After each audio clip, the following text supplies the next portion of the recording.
Oi, povo! E aí, tudo dominado? Estamos nos momentos finais do curso. Controle da administração, graças a Deus, né? Que não estou mais aguentando, imagino vocês. E o que eu tenho a dizer para vocês sobre o controle da administração é, essa matéria é muito mais constitucional do que administrativa. Tem gente que vai chiar, né? Tipo Malu Aragão. Tenha fé, não se desoriente não, viu? Mas eu tenho que me misturar, é o jeito, né? Tenho que dar constitucional também. Então, preste atenção aqui. Tia Malu vai ficar com ódio. Então, preste atenção aqui, ó. Vamos analisar controle da administração. Primeiro, a gente vai analisar o conceito. A gente vai falar do conceito do Eli Lócio Meirelles e o conceito da de Pietro. Aí, a gente vai ver a finalidade. E a gente vai fazer uma classificação. Essa classificação, ela não usa apenas um autor, não. A gente está usando aqui uma classificação tirada das provas de concurso. A gente está analisando o que as bancas estão usando. Então, eu tenho classificação do Eli, tenho classificação da de Pietro, tenho classificação do Celso, tá certo? Então, me coloque simultâneo aí, Eduardo. Ele diz assim, ó. Controle é a faculdade de vigilância, orientação e correção que um poder, órgão ou autoridade exerce sobre a conduta funcional de outro. Esse é o conceito do Eli. Agora, o conceito da de Pietro é o poder de fiscalização e correção que sobre ela...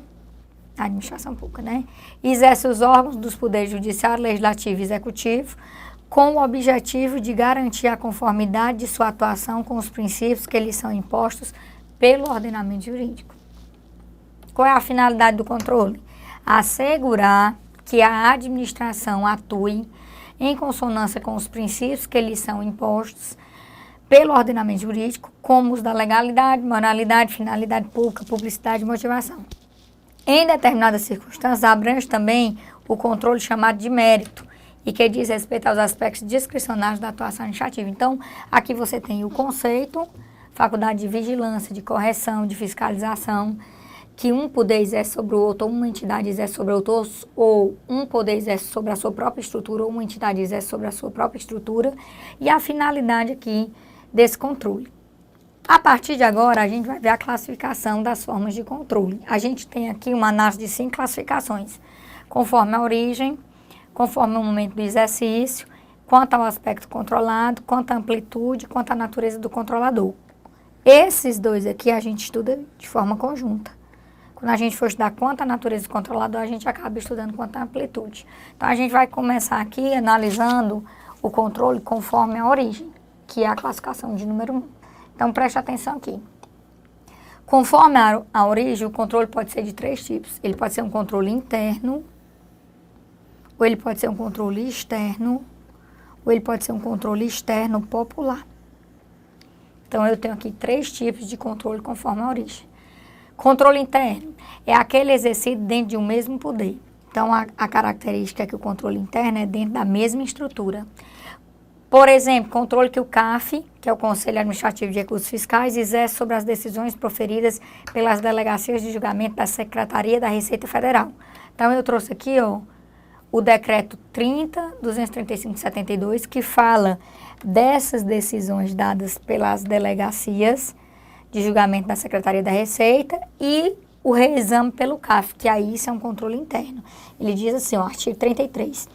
Da decisão caberá recurso voluntário, total, parcial, com efeito suspensivo, dentro de 30 dias seguintes à ciência da decisão. Artigo 37. O julgamento no Conselho Administrativo de Recursos Fiscais far-se-á conforme dispuser regulamento. Então, o que é que eu quero que você entenda? Que eu estou dentro da mesma estrutura, aqui, dentro do mesmo poder, e aí eu tenho a delegacia de julgamento da Secretaria da Receita dando uma decisão, e essa decisão, ela sendo controlada pelo CAF, Conselho Administrativo de Recursos Fiscais. Deixa eu tirar esse Dzinho aqui, que a tia Lídia se desorientou, né, aqui. Colocou 2 Ds, porque eu não entendi. Mas tenho fé que a gente vai dominar geral. Pronto. Professora, eu posso dar como exemplo o controle que um departamento faz sobre um setor? Claro que pode, porque é dentro da mesma estrutura. Aí, outro tipo de controle, o controle externo, é o controle exercido por um poder sobre os atos administrativos de outro poder. Por exemplo, a auditoria realizada pelo TCU sobre as despesas realizadas pelo Poder Executivo Federal. Então, eu tenho aqui o legislativo, que tem a função de fiscalizar na parte financeira, que a fiscalização, você vai descobrir aqui que essa fiscalização pode ser política ou financeira, e nessa fiscalização financeira ele é auxiliado pelo Tribunal de Contas. E aí o Tribunal de Contas, no nosso exemplo, está controlando aqui as despesas realizadas pelo Poder Executivo. Então, a gente está em duas estruturas diferentes. E isso é considerado controle externo. Vou mostrar para vocês um artigo aqui, que é o artigo da Constituição, artigo 71. Ele diz assim: o controle externo, a cargo do Congresso Nacional, será exercido com o auxílio do Tribunal de Contas da União, ao qual compete apreciar as contas prestadas anualmente pelo Presidente da República mediante parecer prévio que deverá ser elaborado em 60 dias a contar do seu recebimento. Pronto. Aí a gente analisou aqui controle externo. E agora a gente vai analisar o controle externo popular. É o controle exercido pelos administrados. Exemplo, o artigo 31, parágrafo 3º da Constituição Federal. Então, vamos lá para o artigo 31, parágrafo 3º da Constituição. As contas dos municípios ficarão durante 60 dias anualmente à disposição de qualquer contribuinte para exame e apreciação, o qual poderá questionar-lhes a legitimidade nos termos da lei. Então, isso é um controle externo popular. As contas dos municípios vão ficar durante 60 dias à disposição de qualquer contribuinte. Então, o contribuinte vai poder examinar e apreciar e pode questionar a legitimidade aí dessas contas. Tranquilo aqui? Então, controle externo popular. Então, o que foi que a gente acabou de ver? A gente acabou de ver a primeira classificação, que é a classificação de controle conforme a origem. Controle interno, controle externo, controle externo popular. Alguns doutrinadores, eles dão outros nomes a esse controle. Eu não trouxe, porque é mais ou menos essa nomenclatura que o CESP e a FCC está usando, né? Exato também costuma usar essa daqui, tá bom? Então, vamos lá, caminhando e cantando e seguindo a canção. Agora a gente vai ver a segunda classificação, que é conforme o momento do exercício. A gente já viu conforme a origem, agora a gente vai ver conforme o momento do exercício. Conforme o momento do exercício, vou mudar aqui de cor, a gente tem o controle prévio, o controle concomitante e o controle subsequente ou posterior. A gente tem esses três controles aqui. Aí, o que é que ele vai falar sobre o controle prévio? Vamos lá analisar esse controle prévio. Ele diz, é aquele exercido antes que se inicie, faltou um i bem aqui, né? A pessoa está desorientada, meu povo. Pobre da tia Lídia, tem que ter fé com ela. Que se inicie. E engraçado que eu olho isso em casa e eu não vejo. Quando eu estou aqui, eu vejo. Que se inicie a produção de efeitos jurídicos do ato. Então, o controle acontece antes que o ato produza efeito. Visa impedir que seja praticado o ato ilegal contrário ao interesse público. Exemplo, aprovação pelo Senado da escolha dos ministros dos tribunais superiores, do PGR, etc. Vamos lá ver esse controle. Artigo 52, parágrafo, inciso 3, a linha A a F.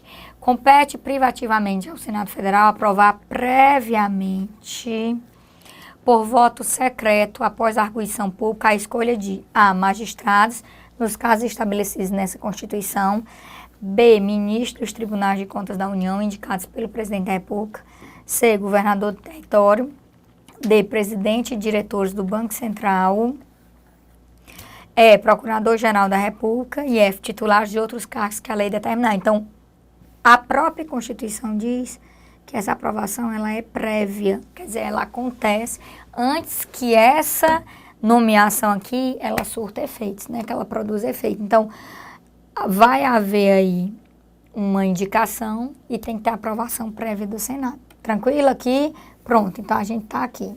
Controle concomitante é aquele exercido durante o processo de formação do ato, ou forma mais ampla, durante o desempenho de determinada atividade administrativa, no momento em que ela é realizada. Exemplo, fiscalização do poder concedente acerca de adequada prestação do serviço público pelo delegatário. Vamos lá ver aqui na letra da lei. Lei 8987 de 95, que é a lei da concessão e da permissão, né? Na prestação de serviço por delegação. Artigo 30. No exercício da fiscalização, o poder concedente, regra geral, administração pública, né? Terá acesso aos dados relativos à administração, contabilidade, recursos técnicos, econômicos e financeiros da concessionária. Parágrafo único. A fiscalização do serviço será feita por intermédio de órgão técnico do poder concedente ou por entidade com ele conveniada e, periodicamente, conforme previsto em norma regulamentar, por comissão composta de representantes do poder concedente, da concessionária e dos usuários. Então, o que é que a gente tem aqui? A gente tem um controle concomitante. A atividade sendo desenvolvida e um órgão ou uma entidade conveniada ao poder público fazendo esse controle no momento que está acontecendo a conduta administrativa. Tá certo? Transporte coletivo, a gente tem um órgão lá fiscalizando se as empresas de ônibus estão desenvolvendo a atividade da forma que é para ser. E aí a gente tem um controle subsequente, que é aquele que acontece posteriormente, né? É aquele que tem por objetivo rever os atos já praticados, para corrigi-los, desfazê-los ou apenas confirmá-los. Exemplo, uma decisão judicial que anule um ato administrativo, homologação do processo de licitação, sustação pelo Congresso dos atos normativos que exorbitam o poder regulamentar. Então, eu acabei trazendo exemplos das três funções, né? Função de administrar, função de legislar, função de julgar. Função de legislar, não. Controle legislativo, controle administrativo, controle judicial, tia Lídia se desorientando. Tá certo? Opa, tia Lídia aqui querendo fechar aqui o material. Então, ó, vamos ver aqui o que foi que eu trouxe para vocês. Artigo 105 da Constituição Federal, controle judicial, né? Posterior. Compete ao Superior Tribunal de Justiça, processar e julgar originariamente os mandatos de segurança e o habeas datas contra ato do Ministro de Estado, comandantes da Marinha, Exército e Aeronáutica do próprio Tribunal. Então, eu tive um ato praticado por uma dessas pessoas e o STJ vai controlar esse ato em decorrência de um mandato de segurança ou de um habeas datas. Tranquilo? Controle posterior, judicial, né? Então, ó, a gente viu aqui, até agora, a classificação conforme a origem, controle interno, controle externo popular, e a classificação conforme o momento do exercício, controle prévio, controle concomitante, controle posterior, tá certo? Agora, a gente vai para a terceira classificação, que é a classificação quanto ao aspecto controlado. Então, a gente vai falar dessa terceira classificação aqui, quanto ao aspecto controlado. Preste atenção aqui. Quando a gente classifica quanto ao aspecto controlado, essa classificação pode ser de controle de legalidade ou de legitimidade e pode ser de controle de mérito. Aqui a gente tem que se aprofundar um pouquinho. O que é que ele fala sobre o controle de legalidade ou de legitimidade? Ele diz assim, ó, verifica-se se o ato foi praticado conforme o ordenamento jurídico. Quer saber se o ato é legal, se foi praticado em conformidade com a lei. Pode ser realizado pela administração, pelo judiciário e pelo legislativo. Então, esse controle de legalidade, ele pode ser feito pelo próprio executivo, pelo legislativo e pelo judiciário. Quando o executivo faz isso, é autotutela. Lembra dessa história? Pronto. Então, a gente tem, por exemplo, uma multa de trânsito que foi aplicada de forma errada e que a própria administração revê e invalida. E isso é um controle da própria administração. Então, é um autotutela. Não foi praticado em conformidade com a lei. Não foi um agente de trânsito que deu, por exemplo, né? Ou então, uma multa errada, aconteceu até aqui no Ceará, aqui, mais precisamente em Fortaleza, né? Um rapaz vinha de moto e vinha vizinho um carro. E aí, o rapaz que vinha de moto vinha sem capacete. E quando o agente de trânsito foi aplicar a multa, ele colocou a placa do carro. Aí lá estava a multa, porque ele estava andando sem capacete. Mas aí foi feito o controle, a própria administração fez o controle, né? Ninguém vai andar num carro de capacete, né? mas aí depois houve a correção.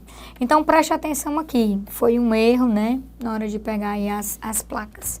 Então, eu tenho controle de legalidade e controle de mérito. Aí, a gente vai falar agora do controle de mérito. Que aí você tem que ter cuidado e a gente vai se aprofundar um pouquinho nessa ADPF aqui, a ADPF 45. Ele diz assim: verifica-se a oportunidade e a conveniência do ato controlado. Em regra, não cabe ao judiciário substituir o mérito administrativo. Tia Lide, pelo amor de Deus, por que em regra a senhora vem me dizer que tem uma coisa nova aqui? Não, calma, não se desoriente, tenha fé. Vou dar um exemplo aqui primeiro. Exemplo, a revogação da penalidade de suspensão. Olha aqui a lei. Lei 9784/99. A administração deve anular seus próprios atos quando eivados de vício de legalidade e pode revogá-los por motivo de oportunidade ou conveniência, respeitados os direitos adquiridos. Então, isso aqui é controle de legalidade, quando ela anula os próprios atos. E isso aqui é controle de mérito, porque ela vai revogar. Agora, preste atenção no que eu vou lhe dizer. Como é a própria administração que vai rever o seu ato anular, isso é autotutela. Capacidade de controlar a si própria, né? Sem precisar do judiciário. Caminhando e cantando e seguindo a canção. Estou caminhando aqui. Controle judicial, porque a gente falou bem aqui, ó, do executivo. Aí eu dei o exemplo do artigo 53, agora o judicial, depois o legislativo, né? Artigo 5º, inciso 35. A lei não excluirá da apreciação do Poder Judiciário lesão, ameaça de direito. Então, isso é controle judicial. O famoso sistema de jurisdição una, né? Que a gente vai falar muito hoje. Falando de controle. E aí, o artigo 70. A fiscalização contábil, financeira, orçamentária, operacional e patrimonial da União e das entidades da administração direta e indireta quanto à legalidade, legitimidade, economicidade, aplicação de subvenções e renúncia de receitas será exercida pelo Congresso Nacional mediante controle externo e pelo sistema de controle interno de cada poder. Isso aqui é controle legislativo.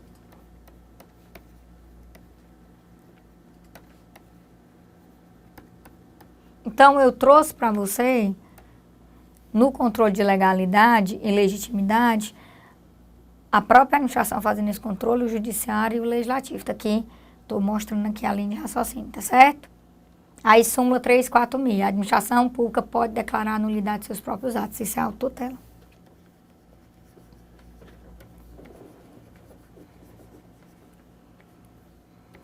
Certo? Aí, súmula 473 do STF. A administração pode, lembre-se que isso é um poder-dever, viu? Anular seus próprios atos quando eivados de vício que os tornem ilegais, porque deles não se originam direitos, ou revogá-los por motivo de conveniência ou oportunidade, respeitados os direitos adquiridos, e ressalvado em todos os casos a apreciação judicial. Essas duas súmulas são autotutela. Então, a gente está quase fechando a linha de raciocínio. Você já sabe que esse controle de legalidade pode ser feito pelo legislativo, pelo executivo, pelo judiciário, e o controle de mérito, que é que a gente está questionando, né? O que foi que você aprendeu a sua vida toda? Que o judiciário não pode adentrar no mérito da conduta administrativa. Está errado, Tia Lide? Não, não está errado. Só quem pode revogar os atos administrativos é quem praticou os atos administrativos. A própria administração. O judiciário pode revogar atos? Pode. Os seus, na sua função atípica de administrar. Mas o que é que acontece? O STF, ele vem cada vez mais analisando uma linha de raciocínio que está nessa ADPF 45, para entender que o judiciário, ele pode fazer um controle de razoabilidade, de proporcionalidade e agora de análise da cláusula da reserva do possível, que é a ADPF que a gente vai ler, e que isso pode afetar o mérito administrativo. Então, perceba, não é que o judiciário vai revogar o mérito, o judiciário vai acabar invalidando uma conduta administrativa em decorrência de razoabilidade, de proporcionalidade e agora da ideia de cláusula de reserva do possível, que afeta o mérito administrativo. Então, é essa a linha de raciocínio que você vai aprender agora. Então, não é que o judiciário revogue a conduta. Ele vai invalidar a conduta e afetar o mérito administrativo. Então, preste atenção aqui que a gente vai ler a DPF. Me tirei da tela, Eduardo? Ele diz assim, ó. Tirou? Ementa arguição de descumprimento de preceito fundamental. A questão da legitimidade constitucional do controle da intervenção do Poder Judiciário em tema de implementação de políticas públicas quando configurada hipótese de abusividade governamental. Dimensão política da jurisdição constitucional atribuída ao Supremo Tribunal Federal. Inoponibilidade do arbítrio estatal à efetivação dos direitos sociais, econômicos e culturais. Caráter relativo da liberdade de conformação do legislador. Considerações em torno da cláusula da reserva do possível. Necessidade de preservação em favor dos indivíduos da integridade e da intangibilidade do núcleo consubstanciador do mínimo existencial. Viabilidade instrumental da arguição de descumprimento no processo de concretização das liberdades positivas. Direitos constitucionais de segunda geração. Tia Lito, não estou entendendo nada. Calma. Eu peguei trechos dessa decisão para você entender, tá certo? Então, preste atenção. Ele diz assim, cumpre advertir, desse modo, que a cláusula da reserva do possível, ressalvada a ocorrência de justo motivo objetivamente aferível, não pode ser invocada pelo Estado com a finalidade de exonerar-se do cumprimento de suas obrigações constitucionais, notadamente quando dessa conduta governamental negativa puder resultar nulificação ou até mesmo aniquilação dos direitos constitucionais impregnados de um sentido de essencial fundamentalidade. O que é isso, tia Lídia? O Estado vai alegar que não tem reserva suficiente financeira para não cumprir aí a implementação de políticas públicas e desse jeito ele acaba mitigando os direitos constitucionais, direito à saúde, né? Aqueles direitos que estão lá no artigo 7º da Constituição, né? Os direitos sociais que a gente fala, né? Então, a ADPF, ela fala praticamente dessa linha de raciocínio. O governante, ele vai alegar que não tem recurso financeiro para fazer a implementação dessas atividades, né, que a gente chama de implementação de políticas públicas, e aí ele acaba deixando de lado o artigo 6º e o artigo 7º, né, direitos sociais. Deixa eu ver aqui. Ele está toda desorientada hoje. Fala, minha senhora do céu, tem que ter muita fé.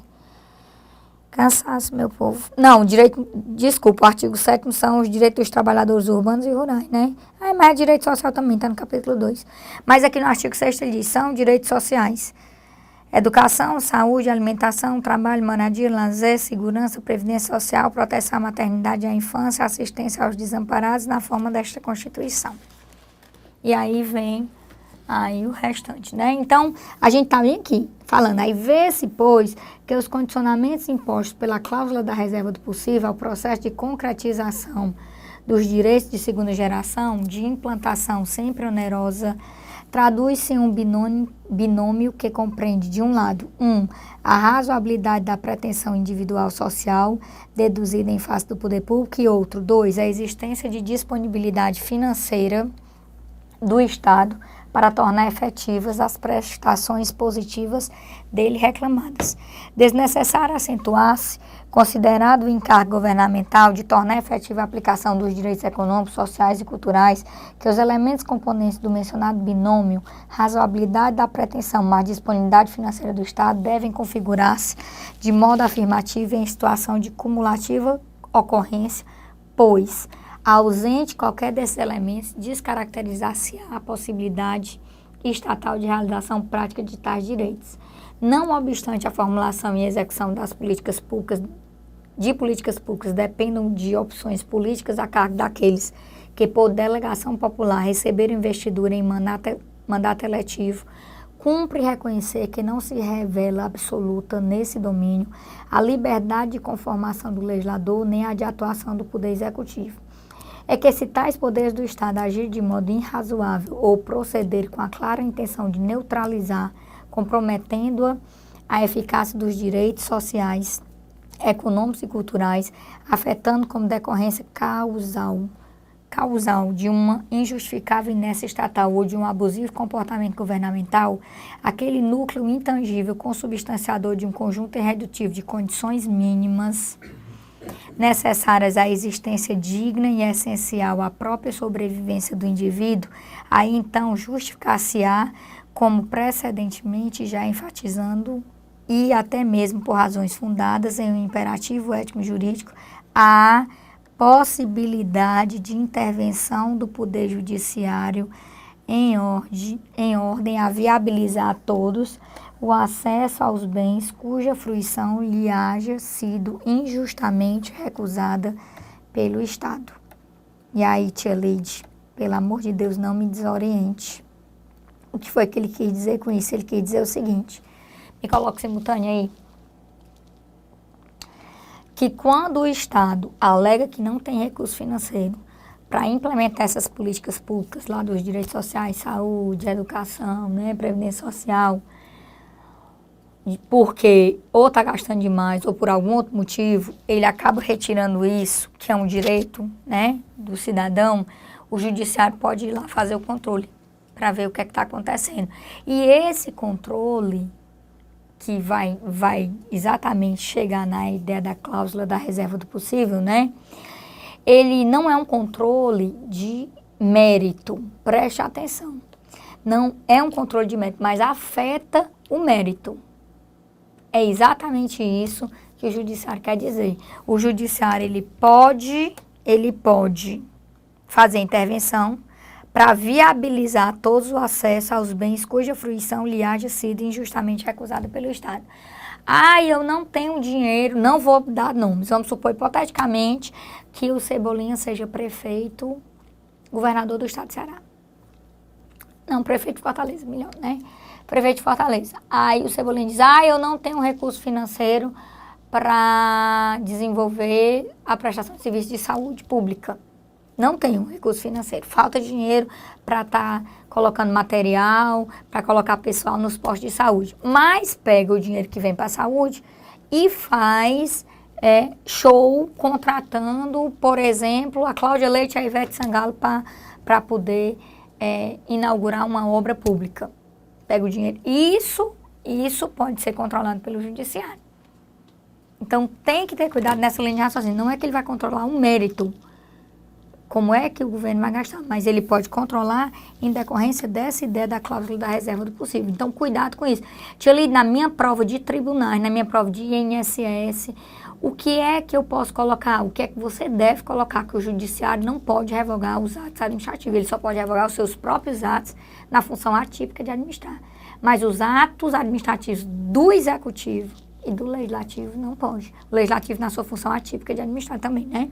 Ele só pode revogar os seus próprios atos. O que o judiciário pode fazer é anular e pode invalidar a conduta por razoabilidade, proporcionalidade e agora pela cláusula da reserva do possível. E todo esse controle nessa razoabilidade, proporcionalidade e da cláusula da reserva do possível, né? Ele acaba afetando o mérito, mas não vai ser revogação. Então, cuidado com isso aí, viu? Aí, pra gente fechar aqui essa linha de raciocínio, preste atenção. Artigo 56 da Lei 9784. Das decisões administrativas, cabe recurso em face de razões de legalidade e de mérito. O recurso será dirigido à autoridade que proferir a decisão, a qual, se não reconsiderar no prazo de 5 dias, o encaminhará à autoridade superior. Salvo exigência legal, a interposição de recurso administrativo independe de caução. Aí você tem que ter cuidado com isso aqui. Por quê? Porque a gente tem aquela súmula vinculante, se eu não me engano é a 21, deixa eu ver se eu trouxe. É a 21. Tenho quase certeza absoluta. Não acredito que eu não trouxe. Mas está lá em processo administrativo, né? Que diz que para recorrer não pode mais